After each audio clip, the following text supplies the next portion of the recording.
calc में basic data manipulation पर spoken tutorial में आपका स्वागत है। इस tutorial में हम सीखेंगे कि निम्न कैसे करें: calc में कुछ basic formula का उपयोग, columns से sort और data filter।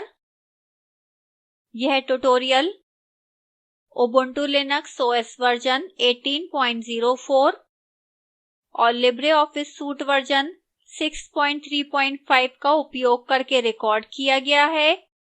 फॉर्मूला क्या है?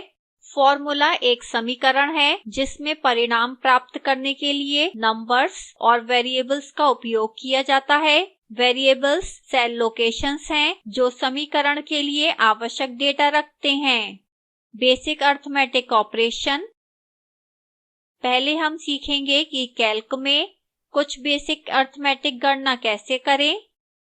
ये है एडिशन, सब्ट्रैक्शन, मल्टीप्लिकेशन और डिवीजन।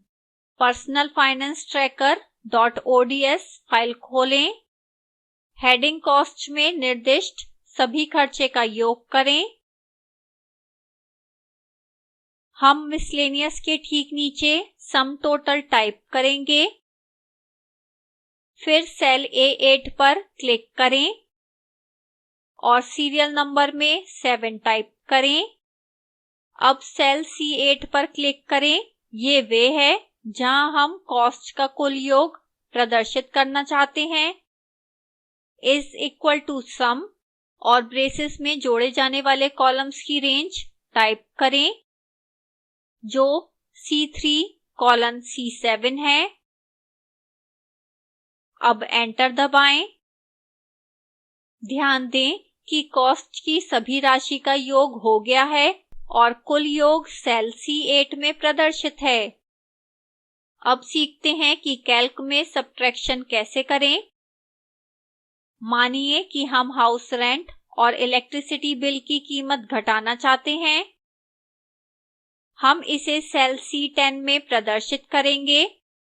अतः C10 पर क्लिक करें और निम्न टाइप करें: is equal to C3 minus C4।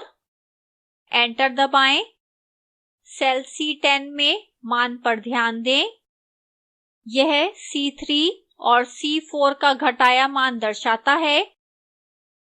इसी तरह भिन्न सेल्स में डेटा डिवाइड और मल्टीप्लाई किया जा सकता है। सेल C11 पर क्लिक करें और is equal to C5 asterisk C6 type करें और एंटर दबाएं। मल्टीप्लिकेशन का उत्तर सेल C11 में दर्शाया गया है।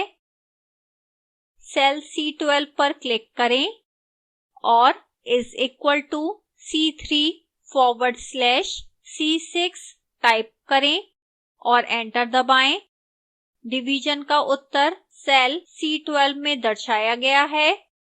डिवीजन, मल्टीप्लिकेशन और सब्ट्रैक्शन के बदलावों को अन्डू करते हैं जो हमने किए हैं।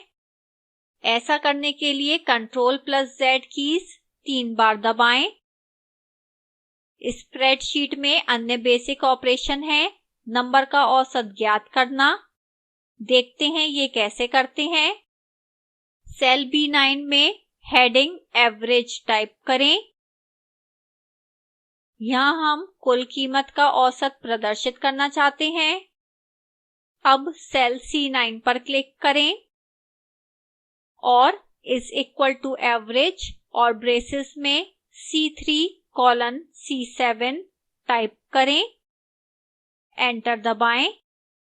हम देखते हैं कि कॉस्ट कॉलम का औसत सेल में प्रदर्शित हो जाता है। Ctrl+Z कीज दबाकर बदलावों को अन्डू करें।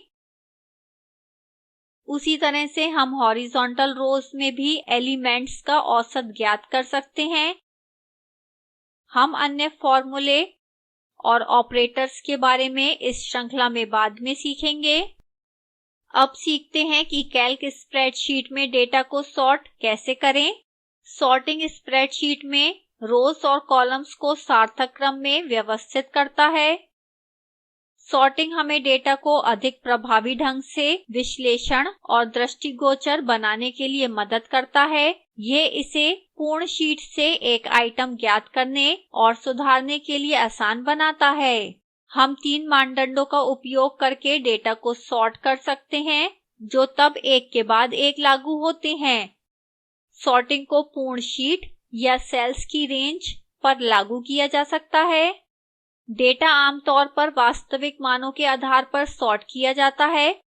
उदाहरण स्वरूप आरोही, अवरोही, अल्फाबेटिक, बाएं से दाएं, सबसे पुराना से नवीनतम आदि। हम हेडिंग कॉस्ट्स के डेटा को आरोही क्रम में सॉर्ट करेंगे। अब बायां माउस बटन पकड़कर रखें, सेल्स C1 से C7 तक चुनें। यह सेल्स की रेंज चुनता है जिसे हम सॉर्ट करना चाहते हैं। स्टैंडर्ड टूल बार पर जाएं। यहां हम 3 भिन्न सॉर्टिंग आइकन देख सकते हैं। सॉर्ट असेंडिंग आइकन पर क्लिक करें। सॉर्ट रेंज डायलॉग बॉक्स प्रदर्शित होता है। करंट सिलेक्शन बटन पर क्लिक करें। ध्यान दें कि चयनित सेल्स के नंबर अब आरोही क्रम में व्यवस्थित हो गए हैं। सॉर्ट डिसेंडिंग आइकन पर क्लिक करें। सॉर्ट रेंज डायलॉग बॉक्स में करंट सिलेक्शन बटन पर क्लिक करें। ध्यान दें कि सेल्स के नंबर अब अवरोही क्रम में व्यवस्थित हो गए हैं। Ctrl+Z कीज 2 बार दबाकर इन बदलावों को अन्डू करें। नंबर उनके मूल सेल्स में वापस चले गए हैं। डेटा सॉर्ट करने पर अधिक नियंत्रण के लिए सॉर्ट आइकन पर क्लिक करें। वैकल्पिक रूप से हम मेन्यू बार पर जाकर डेटा पर क्लिक कर सकते हैं। फिर सब मेन्यू से सॉर्ट पर क्लिक कर सकते हैं। सॉर्ट रेंज डायलॉग बॉक्स में फिर से एक बार करंट सिलेक्शन पर क्लिक करें। इस समय सॉर्ट क्राइटेरिया और ऑप्शंस नामक 2 टैब्स के साथ अन्य सॉर्ट डायलॉग बॉक्स प्रदर्शित होता है। सॉर्ट क्राइटेरिया टैब डिफॉल्ट रूप से चयनित होता है। नीचे हम 3 सॉर्ट कीज देख सकते हैं। सॉर्ट की 1 में ड्रॉप डाउन में कॉस्ट चुनें। फिर इसके ठीक आगे असेंडिंग विकल्प पर क्लिक करें। अवरोही क्रम में सॉर्ट करने के लिए डिसेंडिंग विकल्प पर क्लिक करें। मैं असेंडिंग विकल्प चुनूंगी। अब निचले दाएं कोने पर OK बटन पर क्लिक करें। हम देखते हैं कि कॉलम कॉस्ट आरोही क्रम में सॉर्ट हो गया है।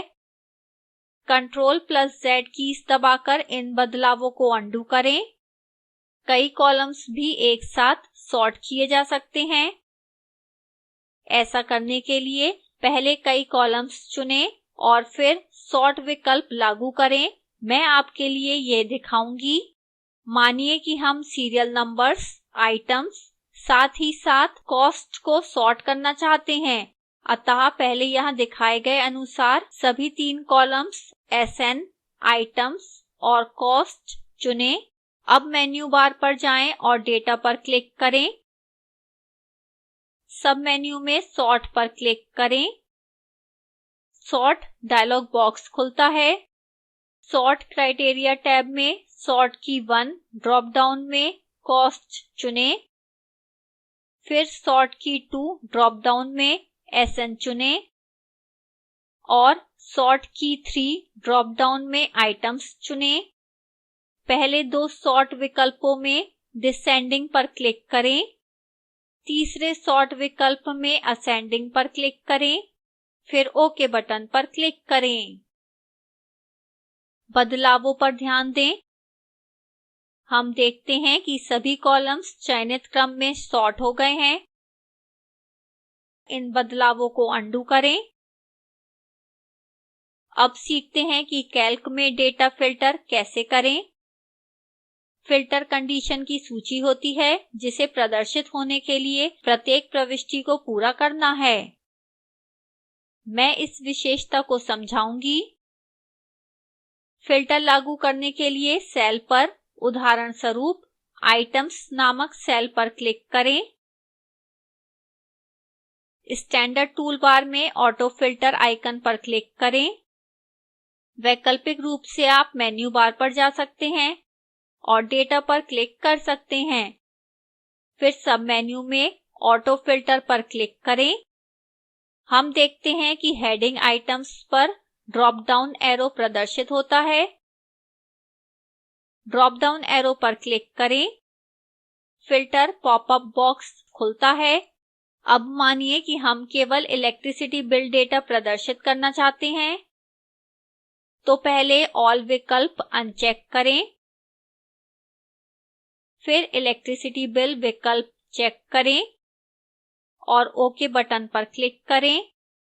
केवल इलेक्ट्रिसिटी बिल से संबंधित डेटा शीट में प्रदर्शित होता है, बाकी आइटम्स छट जाते हैं।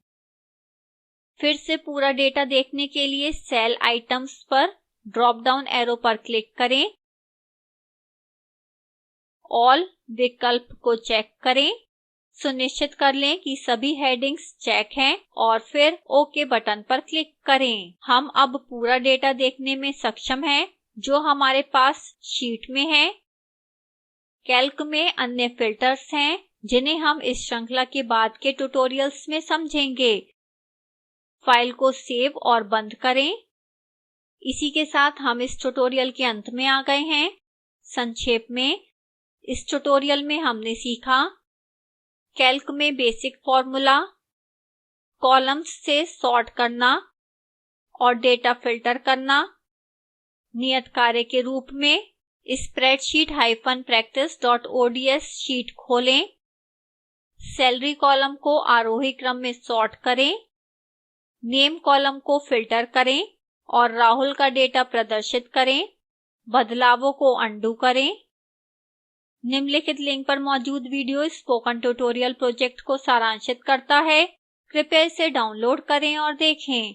हम स्पोकन ट्यूटोरियल्स का उपयोग करके कार्यशालाएं आयोजित करते हैं और प्रमाण पत्र देते हैं। अधिक जानकारी के लिए कृपया हमें लिखें। कृपया अपनी समयबद्ध क्वेरी को इस फोरम में पोस्ट करें।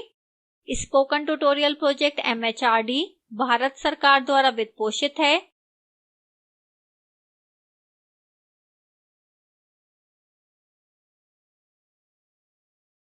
यह स्क्रिप्ट विकास द्वारा अनुवादित है। IIT बॉम्बे से मैं जया अब आपसे विदा लेती हूँ। धन्यवाद।